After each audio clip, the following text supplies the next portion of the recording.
Hello everyone, আসসালামু আলাইকুম। কেমন আছেন সবাই? আশা করি ভালো আছেন। আই হোপ আলহামদুলিল্লাহ আমি অনেকটাই ভালো আছি। তো আজকে সারাটা দিন কি করলাম, কোথায় গেলাম, কেমন এনজয় করলাম, তাই নিয়ে থাকছে আজকের ব্লগ। তো শুরুতেই হচ্ছে আমি কলেজে যাওয়ার উদ্দেশ্যে রওনা দিয়েছিলাম। আর এদিকে গাড়িতে হচ্ছে ছোট্ট একটা বাচ্চা ঘুমাইতেছিল। আর এটা দেখে আমার শৈশবের কথা মনে পড়ে গেল। তো যাই হোক, বকবক করতে করতে আমি কলেজে চলে আসছি। দেন হচ্ছে ক্লাস শেষ করে, কলেজ শেষ করে তারপর হচ্ছে আমার ঘুরতে বেরোবো। তো তারপর হচ্ছে আমাদের ক্লাস শেষ করে আমরা ঘুরতে বের হই, ফ্রেন্ডদের লগে দেখা হয়ে যায়। তো তারপর হচ্ছে আমরা একটা রিক্সা ভাড়া করি। তো তারপরে চলে যায় আমাদের গন্তব্যে। चांद की रोशनी ओझल होती जाए नूरानी आँख से प्यार का। আর রিক্সাতে ঘুরতে তো আমার অনেক বেশি ভালো লাগে। আর আমরা সবাই মিলে এত বেশি এনজয় করেছিলাম যা বলার বাহিরে। আর আমরা বর্তমানে এখন আছি হচ্ছে মানিকগঞ্জ বেরোথা ব্রিজে। এখানে রোদ প্লাস এত পরিমাণ বাতাস ছিল যা বলার বাহিরে। এত বেশি ভালো লাগতেছিল যা বলার মতো না। চারপাশে পরিবেশটা একদম নিরিবিলি। তো যাই হোক, কথা বলতে বলতে আমরা আমাদের গন্তব্যে চলে আসি। আর এইদিকে হচ্ছে আমার কাছে ব্যাগটা রেখে আমার ফ্রেন্ডরা হচ্ছে ছবি তুলতে ব্যস্ত। তো যাই হোক, শুরুতেই হচ্ছে আমরা পার রেস্টুরেন্টে যাইতে চাইছিলাম। পরে আমার ফ্রেন্ডটা বললো যে এইখানকার ডেকোরেশন নাকি ওদের অতটা ভালো লাগে না। তো তারপর হচ্ছে আমরা চলে যাই ফুড স্টেশনে। তো ফুড স্টেশনে যাওয়ার পর ওরা হচ্ছে দুই চোখে যা দেখতেছিল তার সাথে ছবি তুলতেছিল। ভাই কি জ্বালায় এসে পড়লাম।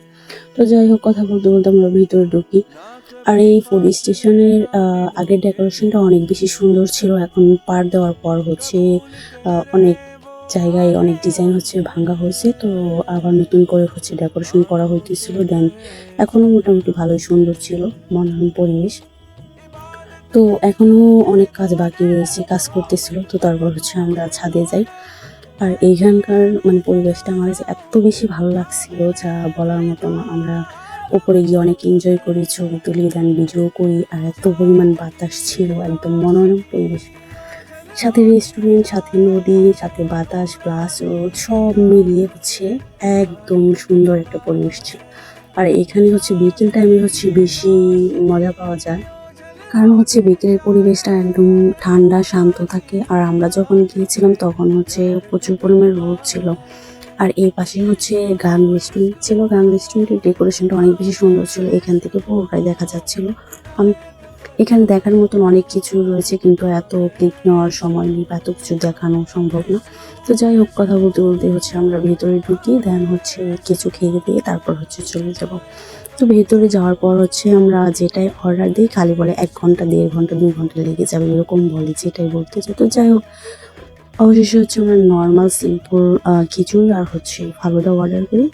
তো এটাও বলছিল আধা ঘন্টা লাগবে, আধা ঘন্টার জায়গায় হচ্ছে 1.5 ঘন্টা লাগাইছে। তো যাই হোক, আমার আবার ফালুদাটা অনেক বেশি প্রিয়। আর এই ফালুদাটা ফুড স্টেশনের ফালুদাটা এত বেশি মজাদার যা বলার বাহিরে। আর এইদিকে হচ্ছে আমার বুইরা ফ্রেন্ড হচ্ছে এত বড় হয়ে গেছে, তাও কার্টুন দেখছে আর খাইতেছে। আর মনে হচ্ছে কি এটা রেস্টুরেন্ট না, একটা বাড়ি পাইছে। তো যাই হোক, তারপরে খাওয়া শেষে হচ্ছে ওর লিপস্টিকটা নাকি উঠে গেছে। এই জন্য ও পার্লার সুযোগ মানে পার্লারের মতন এখানে সাজু করা শুরু করছে। দেখছেন ভাই কি তামাশা। ভাই ওদের লোকে থাকলে যে আমি কত আনন্দে মজায় থাকি, এনজয় করি তা বলার মতন। তো আজকের ভিডিও পর্যন্ত, ভিডিওটা স্কিপ না করে সবাই দেখবেন। আল্লাহ হাফেজ।